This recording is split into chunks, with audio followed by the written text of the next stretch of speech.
जहां बीकानेर से breaking news आपको बताते हैं। एसपी मेडिकल कॉलेज की बिल्डिंग का हिस्सा ढह गया है। मेडिकल कॉलेज में चल रही बैंक का हिस्सा धराशायी हो गया। हादसे के दौरान कर्मचारी बिल्डिंग में मौजूद थे। कर्मचारी को सुरक्षित बाहर निकाला गया। बारिश के चलते यह हादसा हुआ है। प्रिंसिपल गुंजन सोनी ने किसी के हताहत नहीं होने की बात कही है। तो बड़ी खबर आपको बता रहे हैं, ब्रेकिंग न्यूज आपको बता रहे हैं। यह हादसे की जानकारी मिल रही है, तस्वीरें भी सामने आ गई हैं। एसपी मेडिकल कॉलेज की बिल्डिंग है ये, जिसका हिस्सा ढह गया और मेडिकल कॉलेज में बैंक का ये हिस्सा है जो धराशायी हुआ है। दरअसल इसमें बैंक चल रहा था, उसका ये हिस्सा धराशायी हुआ है। हादसे के दौरान कर्मचारी बिल्डिंग में ही मौजूद थे।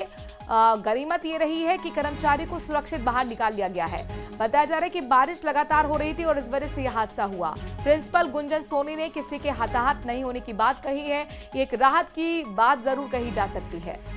तो लगातार बारिश कोराम बनकर बरस रही है। बीकानेर में लगातार हुई बारिश के बाद ये देखिए मेडिकल कॉलेज का एक हिस्सा धराशायी हो गया है।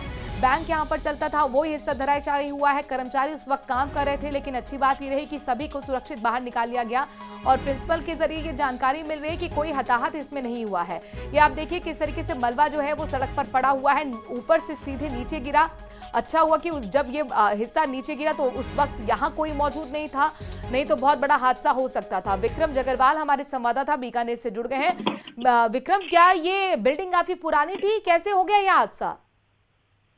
देखिए, ये जो सरदार पटेल मेडिकल कॉलेज है बीकानेर का, उसी का एक हिस्सा है और ये काफी पुरानी जो बिल्डिंग है। लेकिन जिस तरीके से जो बारिश आज हुई है, पहली ही बारिश बीकानेर में हुई है और अच्छी बारिश हो जाने के कारण से पानी की वजह से ऐसा बताया जा रहा है कि बिल्डिंग का जो एक हिस्सा है वो धराशायी हो गया और जिसके कारण से ये जो एक पूरा चैम्बर था जहाँ पर एक बैंक लगती है, उस हिस्से में ये जो दीवारें हैं वो ढह गई। हालांकि इस हादसे में कोई भी जो है जनहानि नहीं हुई, ये अच्छी बात है क्योंकि ये पीछे का पोर्शन है और ये लगभग खाली सा रहता है।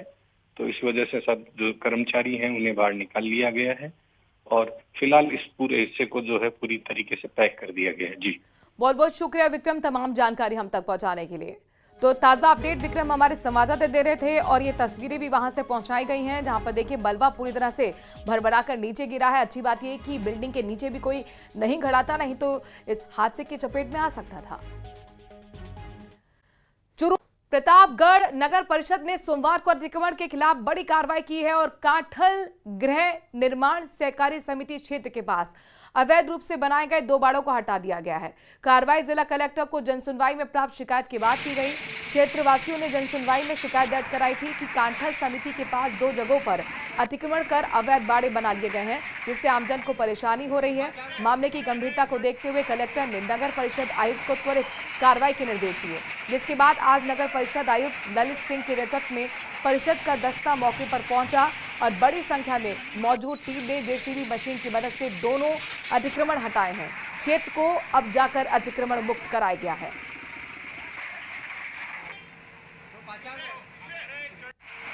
आज नगर परिषद द्वारा जो कांठल गृह निर्माण सहकारी समिति है, उसके पास में अतिक्रमण के संबंध में शिकायत प्राप्त हुई थी, जिन्हें आज नगर परिषद द्वारा हटवाया गया है। इसके संबंध में परिवाद जिला कलेक्टर महोदय के समक्ष जनसुनवाई में प्राप्त हुआ था। उस परिवाद के संबंध में हमें लिखित में अभ्यर्थना दी गई थी। उसी के तहत आज हमने कार्रवाई करते हुए नगर परिषद द्वारा अतिक्रमण को हटाया गया है। अजमेर के राम सेतु एलिवेटेड रोड में भ्रष्टाचार और तकनीकी खामियों को लेकर कोर्ट में लगाई गई जनहित याचिका को लेकर आज सुनवाई हुई है। मामले को कोर्ट ने याचिका को स्वीकार करते हुए नगर निगम के आयुक्त के साथ स्मार्ट सिटी के सीईओ के नाम नोटिस जारी कर दिए हैं। उन्हें कल जवाब देने के निर्देश दिए गए हैं। मामले की जानकारी देते हुए अधिवक्ता विवेक पाराशर ने बताया कि पेश किए गए दस्तावेज को ध्यान में रखते हुए आज मामले में दायर जनहित याचिका पर सुनवाई की गई है और इसे स्वीकार करते हुए सिविल न्यायाधीश पश्चिम के जज ने नगर निगम सीईओ और स्मार्ट सिटी के सीईओ के नाम नोटिस जारी कर जवाब मांगा है।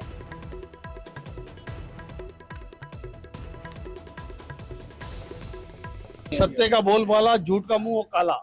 ये जो है राम सेतु का जो मामला है, जिसके अंदर एलिवेटेड रोड के अंदर जो भ्रष्टाचार हुआ, सड़क जो है वो 3 साल पहले ही उसमें धंस गई और आवागमन बंद कर दिया गया। इस मामले को लेकर अदालत के अंदर जो है जितेश धनवानी और पुरी द्वारा जो है एक याचिका, जनहित याचिका पेश की गई थी। उस याचिका के अंदर इसकी संपूर्ण जांच कराने, विभागीय जांच कराने, और जो आरोपी है, चाहे वो ठेकेदार हो चाहे वो अधिकारी हो, जिन्होंने मापदंडों में खामियां रखी है, जो इसके नियम विरुद्ध जो काम हुआ है, उन संपूर्ण बातों को लेकर विस्तृत तथ्यों के आधार पर जनहित याचिका पेश की गई है। उस मामले की सुनवाई आज प्रारंभिक तौर पर हुई, जिसे मामले ने उसे सुनवाई करते हुए माना कि मामला आवश्यक प्रकृति का है, इसे शीघ्र सुना जाना चाहिए। शीघ्र सुनवाई का प्रार्थना पत्र अदालत ने मंजूर किया और जनप्रतिनिधित्ववाद के संबंध में धारा 91 में सीपीसी का प्रार्थना पत्र प्रस्तुत किया गया। अदालत ने माना कि ये जनप्रतिनिधित्ववाद की श्रेणी में आता है, इसे स्वीकार किया जाना चाहिए। न्यायालय ने स्वीकार किया और उस पर कल जो है स्मार्ट सिटी के सीईओ उन्हें और नगर निगम आयुक्त को जो है इसमें सुनवाई के लिए नोटिस जारी किया। डूंगरपुर की नवाडेरा आवासीय योजना में नगर परिषद की खाली जमीन भूमाफियाओं के निशाने पर है।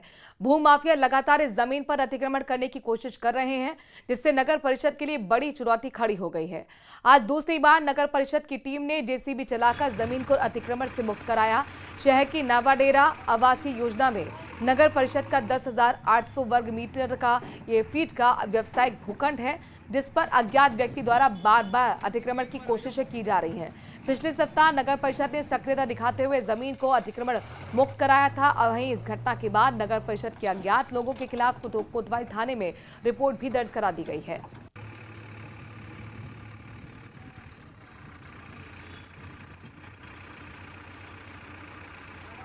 ये संतूर रोड पर नगर परिषद की 10,803 स्क्वायर फीट का कमर्शियल ब्लॉक है। ये नवाडेरा आवासीय योजना में है। इस ब्लॉक के एक कॉर्नर में किसी अज्ञात व्यक्ति के द्वारा पत्थर डालकर कल रात को अतिक्रमण करने की कोशिश की गई और इस अतिक्रमण को हमने आज सुबह हटाया। इस संबंध में यहाँ पे जो मुटाम लगे हुए थे, उन मुटाम को भी कुछ दिन पूर्व उस अतिक्रमण करने के इरादा रखने वाले व्यक्ति ने इनको तोड़ दिया गया था। इस संबंध में हमने एफआईआर दर्ज करवाई है। अगर आगे किसी प्रकार की अगर ये निर्माण कार्य करता है उसको ध्वस्त किया जाएगा और उसके खिलाफ नियमानुसार कानूनी कार्रवाई की जाएगी। बाड़मेर से खबर है, जहां पर विवाहिता की हत्या का मामला सामने आया है। पुलिस ने पति और उसकी प्रेमिका को इस मामले में गिरफ्तार किया है। मुकनाराम और उसकी प्रेमिका शांति की कोर्ट में पेशी भी हुई। कोर्ट में पेश कर न्यायिक अभिरक्षा में भेज दिया गया है। मृतका के पति और प्रेमिका सहित 5 के खिलाफ हत्या का केस दर्ज हुआ था, जिसमें अब यह एक्शन लिया गया है। गिरफ्तारी के बाद दोनों को कोर्ट में पेश किया गया। कोर्ट ने न्यायिक हिरासत में भेजने के आदेश दे दिए हैं। तो बाड़मेर से बड़ी खबर आपको बता रहे हैं। विवाहिता की हत्या के मामले में बड़ा अपडेट सामने आया है। पुलिस ने पति और उसकी प्रेमिका को गिरफ्तार किया। मुकनाराम और उसकी प्रेमी शांति की कोर्ट में पेशी भी की गई। कोर्ट में पेश करने के बाद न्यायिक हिरासत में भेज दिया गया है। मृतका के पति और प्रेमिका सहित 5 लोगों के खिलाफ हत्या का केस दर्ज हुआ था। इस वक्त की तस्वीरें भी आपको हम दिखा रहे हैं, जब कोर्ट में पेशी के लिए इन आरोपियों को लेकर जाया जा रहा था। मृतका का एक पति है और उस पति की प्रेमिका है। इन सभी ने विवाहिता की हत्या कर दी थी, जिसके बाद अब ये पुलिस का एक्शन लगातार जारी है।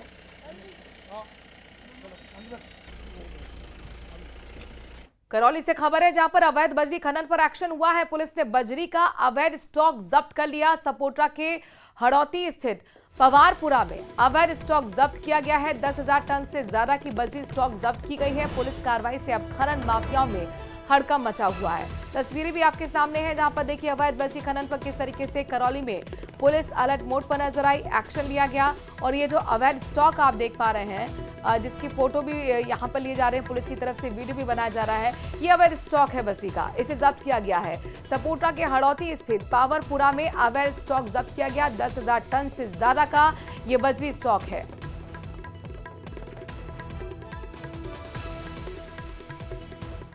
टोंक के सिविल लाइंस रोड पर कलेक्टर के बंगले के सामने लोगों ने सड़क पर जाम लगाकर प्रदर्शन किया है। मोलाईपुरा गांव से मीणा समाज के लोग कालू माली के खिलाफ कलेक्ट्रेट ज्ञापन देने जा रहे थे। मारपीट मामले में कार्रवाई की मांग कर रहे लोगों पर एक कार ने टक्कर मारकर जानलेवा हमला तक कर दिया। गुस्साए लोगों ने सड़क पर बैठकर प्रदर्शन किया। जाम लगने की जानकारी मिलते ही पुलिस मौके पर पहुंची। समझाइश का दौर चलता रहा। हालांकि उचित कार्रवाई के आश्वासन के बाद लोग माने, तब जाकर जाम खुला। ये मोलाईपुरा गांव के मीणा समाज के रहने वाले लोग हैं। तो कालू माली करके चिड़ी की बाड़ी का रहने वाला छोरा है, उसके खिलाफ में कार्रवाई की मांग को लेकर के आए थे। इनकी पूरी बात सुनी और अभी कुछ जाम लगाने की कोशिश की थी। समझाइश करने के बाद में इन्होंने जाम हटा दिया और इनकी पूरी बात सुन के और उसके खिलाफ में उचित कार्रवाई करेंगे। हम यहाँ कलेक्टर में जा रहे थे ज्ञापन देने, कल एक छोरे को उन्होंने मारा, तो हम यहाँ उधर से उसने मींड का के खत्म करूंगा मींड का तुमको, और वहां से आके गाड़ी की टक्कर दी यहाँ हमारी है, तो यहाँ पेड़ आ गया, इस पेड़ की वजह से हम तो इधर पड़ गए, और यहाँ से कट मार के फिर वापस 2 राउंड मारा उसने। थार गाड़ी है ब्लैक कलर की। पूर्व मुख्यमंत्री वसुंधरा राजे ने रविवार को अराई क्षेत्र के सिरोज गांव में पूर्व मंत्री सावर लाल जाट की मूर्ति अनावरण कार्यक्रम में शिरकत की है। उन्होंने पूर्व मंत्री सावर लाल जाट की मूर्ति का अनावरण किया। इस दौरान कार्यक्रम को संबोधित करते हुए वसुंधरा राजे भावुक हो गई। कहा कि आजकल के जमाने में मौसम इंसान कब बदल जाते हैं इसका कुछ कहा नहीं जा सकता है। लोग अपनी छोटी छोटी नई दुनिया बसाना शुरू कर देते हैं। उन्होंने और भी बहुत कुछ कहा, सुनवाते हैं। इंसान कब बदल जाता है कोई कुछ कह नहीं सकता। और मैं ये भी कहूंगी कि लोग अपनी छोटी छोटी नई दुनिया बसाना शुरू कर लेते हैं, अपनी नई दुनिया में लग भी जाते हैं, और चेहरे के ऊपर चेहरा कई चेहरे लगा भी देते हैं। और लेकिन सावर जी वो थे जो अंदर थे वही बाहर दिखाई देते थे, वो कभी बदले नहीं, और जो उनने प्रेम दिया, जिस तरीके से खड़े रहे, वो वहां से कभी हटे नहीं। इसके लिए मैं जानती हूँ कि मुझे कितना संबल उनसे मिला था। अजमेर की सिविल लाइन थाना पुलिस ने सहदेव हत्याकांड मामले में करिश्मा की बड़ी बहन और उसके जीजा को गिरफ्तार कर लिया है, जिनसे पूछताछ का सिलसिला भी चला। आगे की कार्रवाई भी उसी आधार पर बढ़ेगी। मामले की जानकारी देते हुए थाना प्रभारी शंभू सिंह राठौर ने बताया कि 14 जून को बताया जा रहा है कि मृतक सहदेव के पिता रामदेव ने रिपोर्ट दर्ज कराई थी और उनका बेटा सहदेव अजमेर में एग्जाम देने गया था, जहां उसका किडनैप हो गया। पुलिस ने मुकदमा दर्ज कर जांच को आगे बढ़ाया तो सहदेव की लाश नागौर की जायल गांव में झाड़ियों में मिली। मामले की छानबीन की गई तो सामने आया कि सहदेव करिश्मा नाम की लड़की से प्यार करता था और 4 साल से लिव इन में रह रहा था, जिससे नाराज करिश्मा के परिजनों ने इस वारदात को अंजाम दिया है। साहब इधर आओ।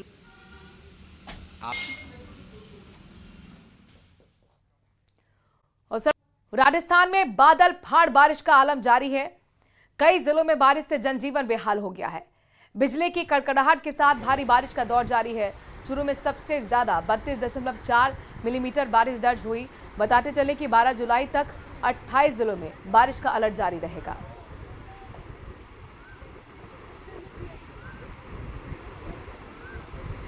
छह तस्वीरों के जरिए देखिए किस तरीके से बारिश कोहराम बनकर इस वक्त राजस्थान में बरस रही है, जिसे हम बादल फाड़ बारिश भी कह रहे हैं। कई जिलों में बारिश की वजह से जनजीवन अस्त व्यस्त हो गया है। बिजली की कड़कड़ाहट के साथ भारी बारिश का दौर लगातार जारी है। चूरू की अगर बात करें तो 32.4 मिलीमीटर बारिश यहां पर दर्ज की गई है।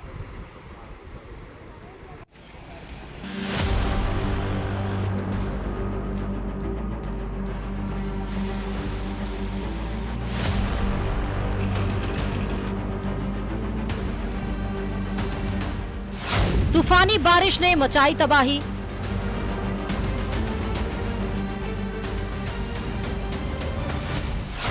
आधी रात को बादलों की गड़गड़ाहट।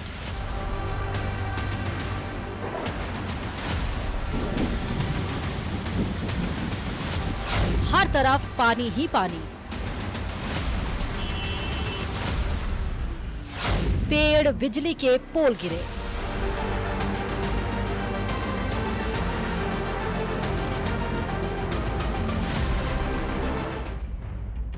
करौली में देर रात बारिश ने जमकर तबाही मचाई। तूफानी बारिश से कई घरों, दुकानों में पानी भर गया।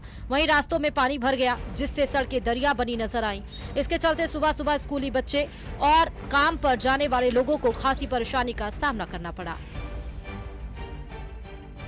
ये मार्ग इस समय रात को हुई बारिश के बाद जल भराव के चलते आवागमन में वाहन चालक और राहगीरों को काफी परेशानी का सामना करना पड़ रहा है। हालांकि कई बार क्षेत्र के लोगों ने इस मार्ग पर जल भराव की समस्या से निजात दिलाने के लिए शिकायतें की हैं। लोग मौजूद हैं, उनसे बात करेंगे कि सर क्या परेशानी है, इसका क्या समाधान हो सकता है। ये समाधान तो इसका ये हो सकता है कि जो पुलिया के अंदर डाट लगी हुई है जो दोनों पाइप ब्लॉक हैं इनका ब्लॉक खुल जाए तो ये समाधान इसका पानी निकल जाए। उधर दौसा में देर रात तेज अंधड़ बारिश और बिजली की गड़गड़ाहट से लोग सहम गए। लोगों का कहना था कि मौसम का ऐसा रौद्र रूप उन्होंने पहले कभी नहीं देखा। अंधड़ के चलते कई जगह पेड़ उखड़ गए और बिजली के पोल धराशायी हो गए। इसके चलते कई इलाकों में सुबह स्कूल बसें बच्चों को लेने नहीं पहुंच पाई। यहाँ पर ये सड़क के बीच में पेड़ गिरा है, हालांकि पेड़ को हटाया जा रहा है, लेकिन रास्ता प्रभावित हो चुका है। जो गाड़ियां हैं वो एक छोर से दूसरी छोर पर नहीं जा पा रही हैं। और ये तस्वीर केवल इस जगह की नहीं है, जहाँ भी जाओगे आप इस तरह की तस्वीरें देखने को मिलेगी। यानी 3 से 4 किलोमीटर तक की यात्रा भी आप अब नहीं कर सकते हैं, क्योंकि हर 3 से 4 किलोमीटर पे कोई न कोई पेड़ सड़क पर मिल ही जा रहा है और इसी कारण लोग काफी परेशान हो रहे हैं, प्रभावित हो रहे हैं। सीकर जिले के नीम का थाना समेत फतेहपुर, लक्ष्मणगढ़ और आसपास के इलाकों में भी देर रात जमकर बारिश हुई। बारिश का ये दौर सुबह तक जारी रहा। बारिश से लोगों को भीषण गर्मी से निजात तो मिली, लेकिन कई इलाकों में जलभराव के हालात हो गए। नीम का थाना के Chhawni, railway, Bugda, Shahpura road, Lakshmi talkies road सहित कई रेलवे अंडरपास में पानी भरने से लोगों को काफी परेशानियों का सामना करना पड़ रहा है। पिछले 24 घंटे में प्रदेश में कई जगह मेघ गर्जन के साथ बारिश दर्ज की गई। मौसम विभाग के मुताबिक मानसून ट्रफ लाइन राज्य के उत्तरी भागों से होकर गुजर रही है। हिमाचल प्रदेश और पंजाब के आसपास ऊपरी हवा का चक्रवात सक्रिय है। पूर्वी राजस्थान में 12 जुलाई तक बारिश का दौर जारी रहेगा। भारी बारिश की भी संभावना है। Bureau report, news 18 Rajasthan.